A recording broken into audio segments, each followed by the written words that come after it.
Hey, welcome back to JG3 Reviews. My name is James, and here we like to explore the world of fountain pens and ink and paper and sometimes coffee. And you may have already figured out that today is a Majohn A-Series day. This is the A1, the A2, and this is the newest in that series, the Majohn A3. And of course, it is the one that is the most different. So we're going to take a look at this pen. We'll look at its design. We'll look at what I like, what I don't like. And before you even mention the elephant in the room, yes, there is a pilot vanishing point overseeing this entire review today. So grab yourself your own warm beverage and let's dive into this review. So a while back, I shared with you the first of these Majohn A pens, the A1, and this is my matte black version of the pen, the same one that I reviewed. It has been very reliable. It has not had problems with dry out or anything like that. It has not had any real issues at all. It's been a very reliable pen, a great writer, and one that I really enjoy. Then more recently, they came out with the A2. This is a plastic faceted bodied version of that pen. It's a whole lot lighter, has a more retro-inspired clip than the A1 has, but it uses all of the same innards as that A1. And of course, all three of these pens use those same inner workings, and they are all hot swappable with that pilot vanishing point back there. This pen too has been very reliable, no cracking in the plastic body at all, and it too I really enjoy using, and I keep this in pretty regular rotation. So when I first heard that there was going to be another Majohn clickable A-Series fountain pen, to be honest, I thought, what do I need with another one? But this one actually brought something to the table that I decided eventually I needed to check out. And so I ordered one, and several weeks ago I got it. I have been writing with it quite a bit, really putting it through the paces, and decided to do a longer test rather than just a quick first impression. So I can tell you how this pen is as an EDC pen. I can talk dry out times in matters of full weeks rather than just days or hours. And I think you'll be interested to find out what the results of those tests were. Let's start though with design. Of course, it is very similar to other A-Series pens and pilot vanishing points, but it does bring something to the table a little bit more, because this one is much more comparable to the Pilot Vanishing Point LS. And what is the Pilot Vanishing Point LS? That is a pen that has a much quieter knock and a release, as you see here on the Majohn, that allows that to be retracted much more quietly, so that if you are in a setting where clicking drives a professor crazy or drives a boss crazy or a coworker crazy, then you can operate the pen more quietly. And that's what this Majohn A3 does as well. So let me give you an example here. Very smooth, and you notice that turned around while the pen extended the nib, and then when you're done, you simply do this, and it will release back. So very, very quiet operation. Let me do that again. Very quiet, extending the nib, very quiet, retracting the nib. Just by comparison, this is the A1, which this actually has a good smooth mechanism. It's not overly loud, but listen to the difference. See? Now listen.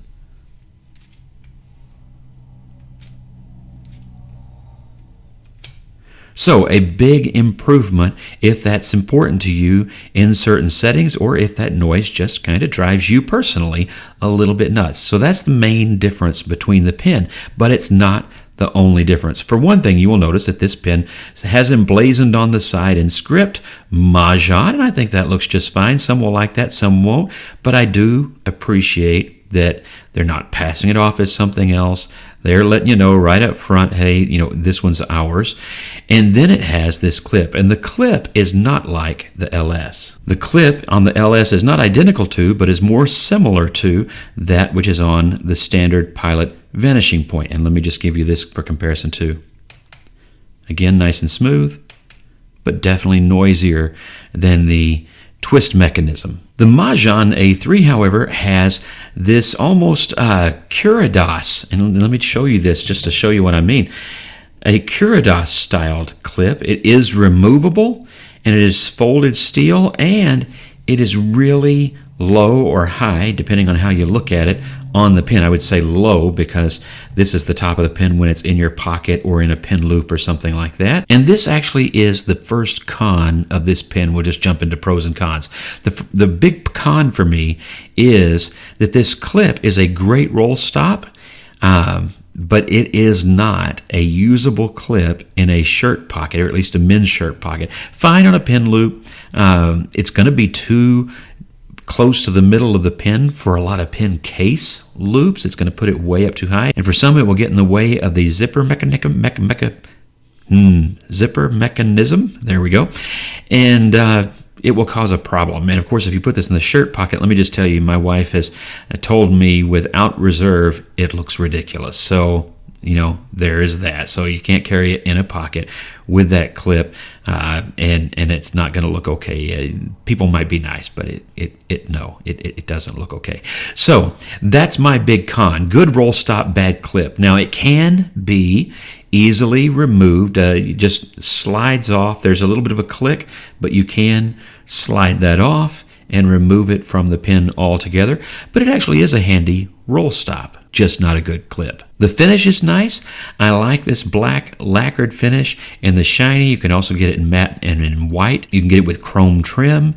I do like the matte black trim. You will notice that when you depress the knock, it does work the same as the vanishing point and the other A-series pins. Little door goes down, nib extends, and pin just writes really well. It is the same nib. I guess the other knock I would have against the pin would be that it is still only available in this extra fine steel nib, which is a good extra fine nib. I like the nib, but I'm more of a medium nib person. A medium would be awesome. Fine would be great.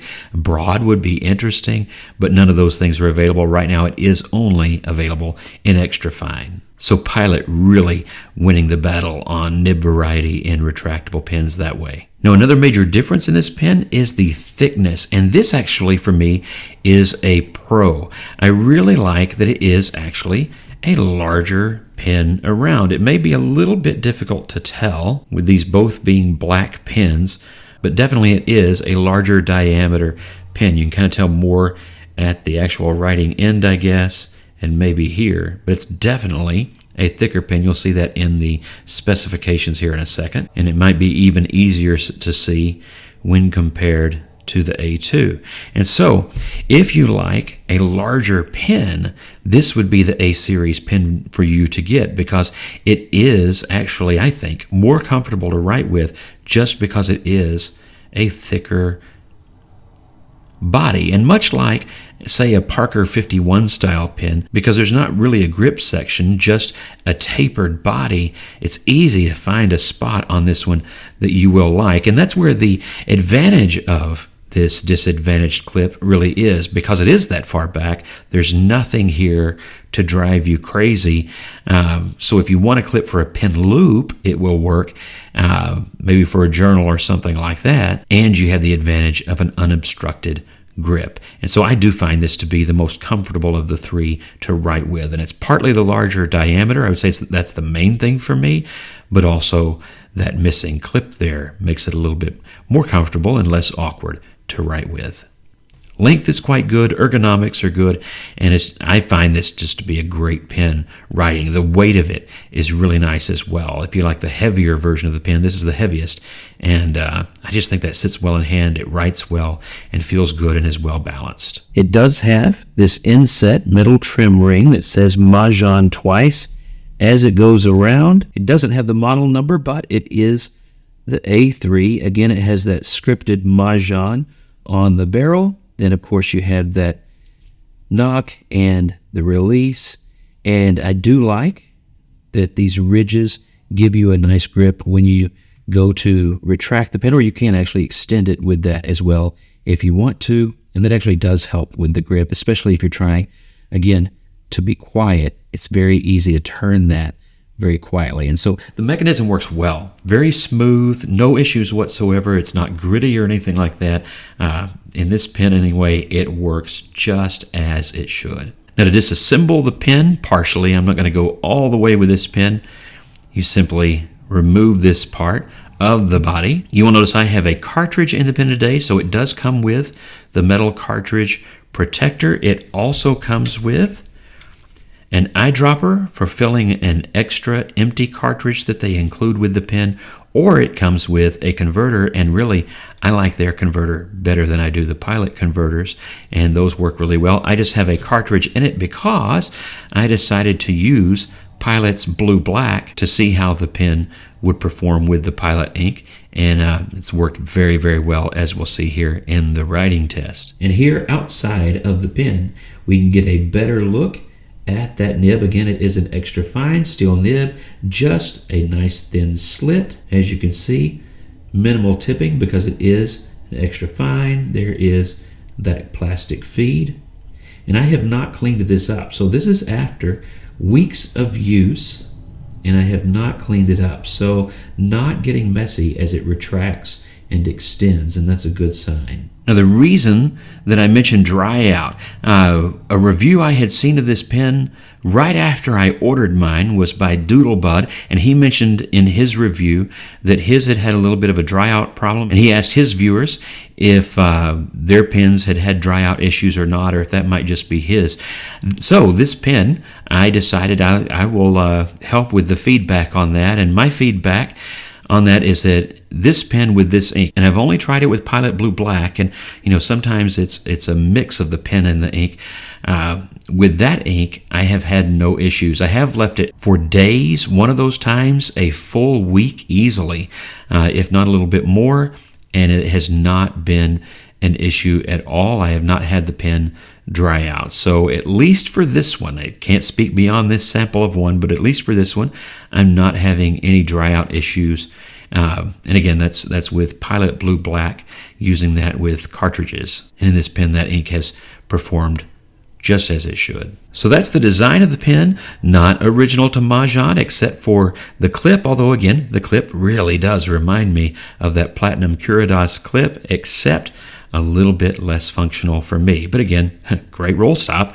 Let's see how the pen stacks up in size to some more familiar pens. All right, for our size comparison today, we have, of course, that Majohn A3 and then the Platinum Curados. I never noticed until I was setting up for this size comparison that Curados doesn't line up with the clip. Does that drive you a little nuts?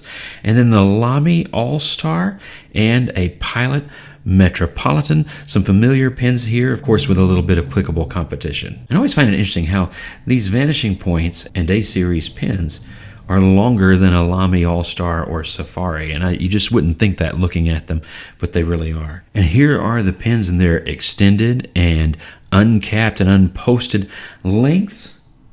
A little bit of an optical illusion there, but they really are lined up at the end. And here you find that it actually is just barely the longest of these pens. But of course, once you put those pens that are postable in their posted length, then the retractables start looking real short. But don't let that fool you. These are perfectly comfortable for most writers in their hand.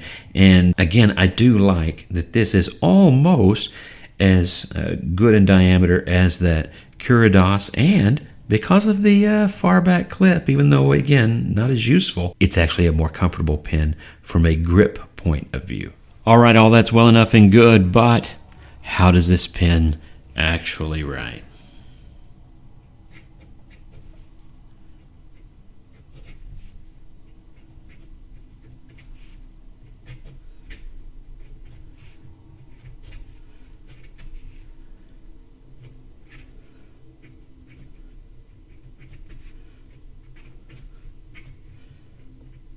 Oh no, that's not black, that's blue black.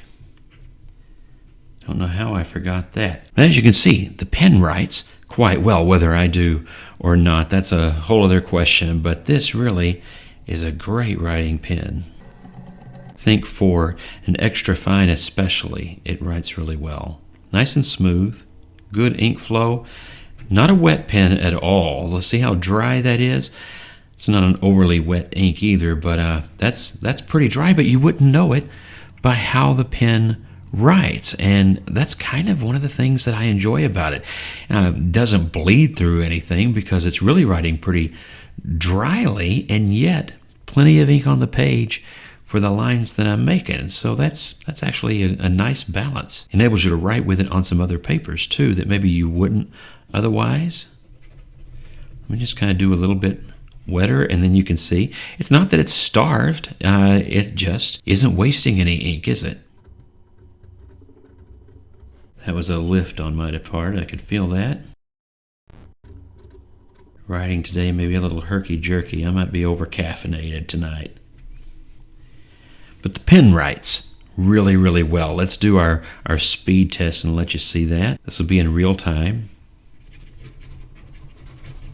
Just writing with that very lightly, but quickly. I think I turned a little bit there, but as you can see, pen just keeps up really well. And I found it. Reliable flow, reliable writing. I haven't, again, had dry out problems with this ink. You know, sometimes with retractable pens, I have to experiment with ink to see which inks can kind of overcome the fact that it's not going to have, in any retractable pen, quite as solid a seal as a capped pen. I think, you know, that's the big challenge with them. But I find mine to be quite reliable. You're not going to be able to leave it for a year because it's a retractable pen, but you know, leaving this pen for a week was not a problem at all, and it has written reliably. Again, really like the heft and the weight and feel of the pen. It is a quality pen, really well put together, no issues. The mechanism has worked smoothly, reliably. That door is working just fine,